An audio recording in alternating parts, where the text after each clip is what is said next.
Hi everyone, welcome to our channel Mindful Convo.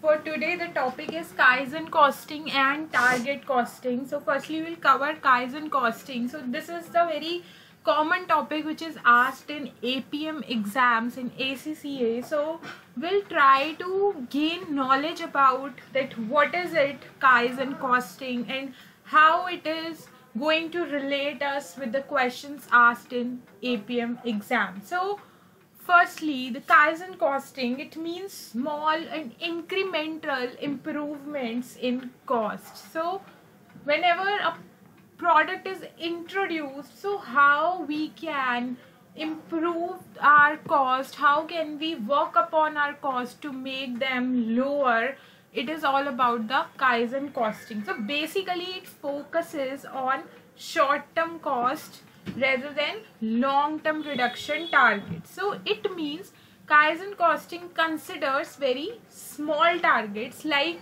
suppose today you have made some X rupees, the cost is X, so maybe in the next week you will be trying to beat this rupees X cost. So there are very short targets, so you will every time try to reduce the cost basis upon the previous week or previous day cost.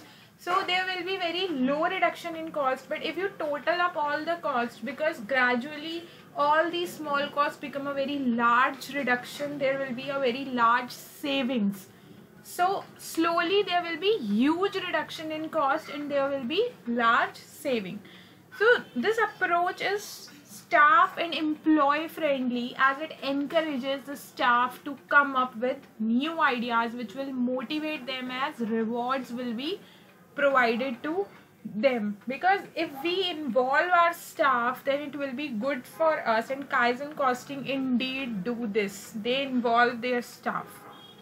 So basically it is good for the culture of a business, as it sees staff as their assets rather than the cause of problems. So these days you will see business environment is really very dynamic, it changes on continuous basis. So Kaizen costing is best suited for these type of business environment, as you can't plan long-term things. So long-term planning is of no use in drastically changing environment. Now, what will be the impact of performance management here? So, how will we relate Kaizen costing with the performance management? So, let us consider that the impact on performance management and management of adopting a Kaizen approach. So, here standard costing and long-term budgeting becomes redundant, because Kaizen costing is a short-term activity which management is doing. So here the standard costing is of no use and long-term budgeting is also of no use, because the activities are done at the operational lower level. So the accountants needs to focus on the production of real-time actual information and to identify the source and effectiveness of suggestions quickly, because they don't have that long-term approach that okay, today you are gathering some ideas and maybe in the long term you are trying to applying them. There is no such thing. You have to apply those ideas right now, you don't have that much time gap. So measurement becomes a much more detailed operational role here. And in terms of performance management, gathering suggestions through brainstorming and deciding which one to adopt becomes important, because it is more of staff friendly. So for example, if you are rewarding the employee or team where maximum cost has been saved due to process improvement ideas, so it means it is all about rewarding the employees if they have suggested you some good incremental improvements in cost reduction. So it is all about Kaizen costing, and after this I will be discussing target costing with you.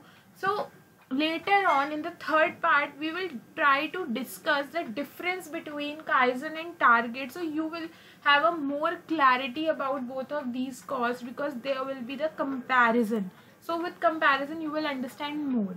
So now moving on to target costing. So whenever a new product is designed, company do research on the customer preferences and how much customer can pay for the product it try to analyze it. So it also determines the prices of other competitors for the same product existing in the market. So obviously कोई भी product आएगा तो company try करेगी उसकी cost पता करने की कि व्हाट उसकी क्या कॉस्ट होगी कंपनी के एंड पे, और वो क्या देखेगी कि कस्टमर कितना पे कर सकता है, और वो ये देखेगी कि ऑलरेडी जो कॉम्पिटिटर्स मार्केट में है वो कितना पे कर रहे हैं. तो इसके अंदर जो टारगेट सेलिंग प्राइस होगा वो हम इजीली डिटरमाइन कर पाएंगे. कैसे? हम मार्केट सर्वेस का यूज कर सकते हैं कि हम सर्वेज में देख सकते हैं कि ये प्रोडक्ट कितने का सेल हो रहा है. हम कॉम्पिटिटर्स को ऑब्वियसली हम उनकी जजमेंट ले सकते हैं कि वो कितने में दे रहे हैं उस प्रोडक्ट को. So the standard margin is included in the target selling price. So whatever the selling price we will be picking, so उसके अंदर हम अपना जो हमारा मार्जिन है वो हम इंक्लूड कर लेंगे.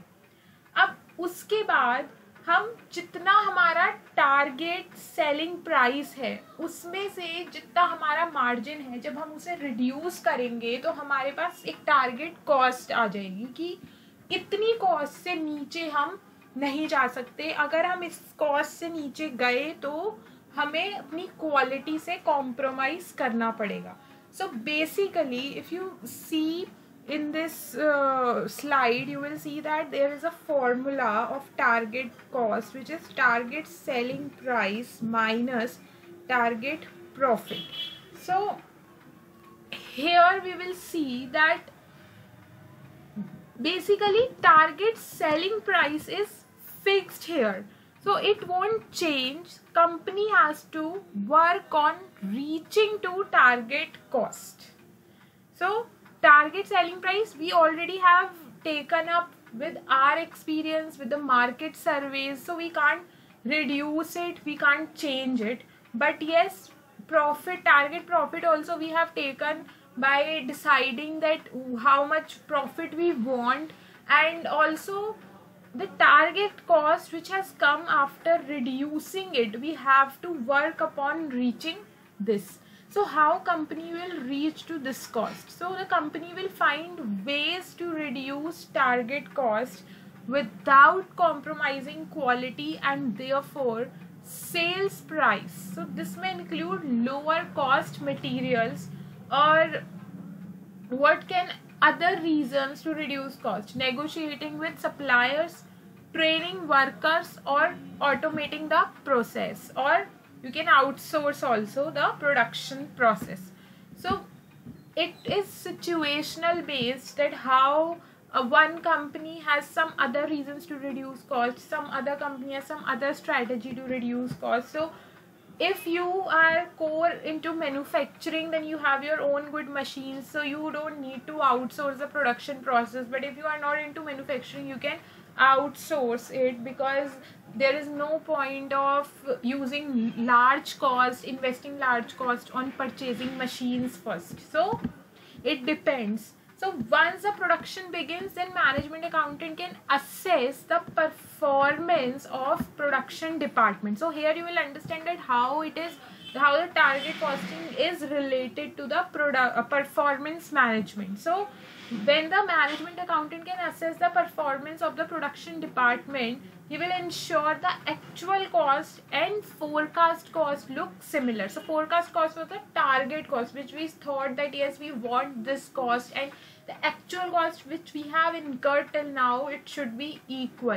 And if it is not equal, then we have to think upon, we have to strategize that what were the disadvantages that the cost is not equal to the forecasted cost. So the manufacturing environment is evolving over time, and aspects such as quality, incremental improvements, and flexibility are becoming increasingly important to business performance. So this implies that performance measurement needs to keep up with developments to provide the required focus. So performance measurement is a very powerful thing which we need to do here.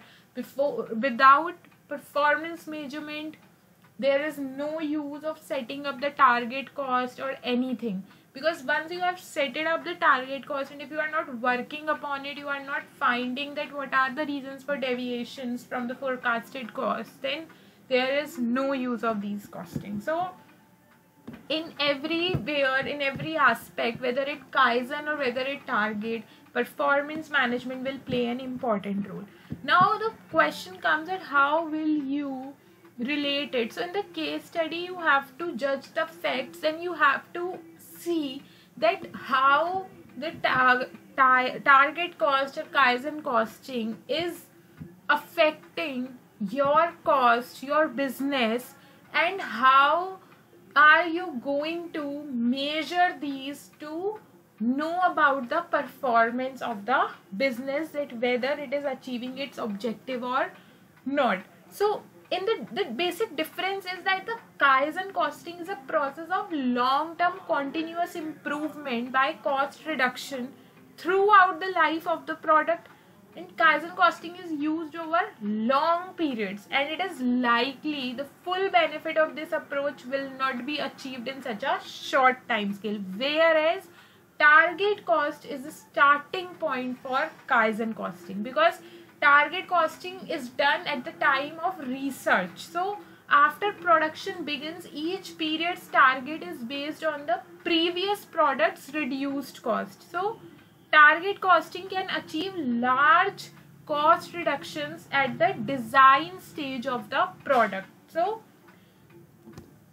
the example here could be, if you are suppose developing any you can say any Apple iPhone. So if you try to cut off any one feature from it, then there will be a huge reduction, there will be direct reduction in the target cost. But Kaizen costing, how it works, when everything is set up, the things are going on, and you are trying to improve the processes, you are not cutting off the processes. So Kaizen costing, however, reduces cost in much smaller and incremental steps. So continuous incremental improvements using Kaizen costing and measuring these improvements against targets from the previous period rather than original estimated cost could help to achieve this, because estimated cost you have estimated at the time of the discovery of that product, at the time of researching and developing that product, and it is a long-term journey from now. But Kaizen, as it is focusing on short-term, so it is better to compare it with the last week or last month cost, not with the initial estimated cost. So ways to reduce waste using Kaizen costing. Traditional costing methods often see employees as the cost of high cost, whereas Kaizen costing sees the employees as a source of ideas. As I have told you earlier as well, that in the traditional costing approach, you will think that employees are increasing your cost, but Kaizen costing is considering its employees as assets. So companies should take help of employees by encouraging them to provide ideas for cost reduction. So in case if in exam you have been given a case study, so you have to see that what is the reaction of the management towards it employees. So they should have a very positive reaction if they are adopting Kaizen costing. So if in the question it is written yes that they are employment friendly, then you can suggest that yes, Kaizen costing could be a good thing. But if they are not employment friendly, then target costing will be a good thing. So it depends on the situation. So it was all about Kaizen and target costing. So don't forget to subscribe the channel. Till then, goodbye. Thank you.